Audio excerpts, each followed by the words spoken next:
ညဘူးဒါပင်လေရေအောက်ထဲမှာရှိတဲ့တန်တာကြောက်တန်းလေးတွေကျွေကြလာကန်းချီကနေပြီးတော့လိုင်းခတ်ပြီးတော့ကန်းချီမှာလာတင်တယ်တန်တာကြောက်တန်းလေးလေးတယ်နော်ဒီမှာဆိုခီးနဲ့တန်တာကြောက်တန်းနဲ့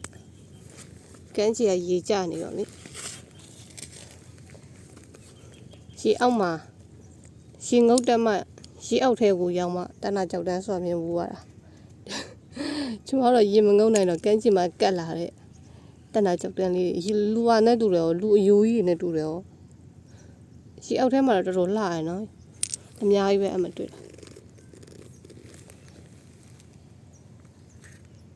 ကန်းချီရေကြနေလက်ဆေးချင်တယ်လက်တွေပေးကုန်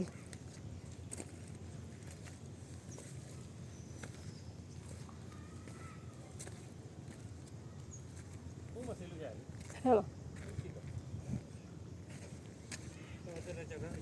အေးတန်တာကြောက်တန်းတွေကျွန်းတော့အားကြီးပဲ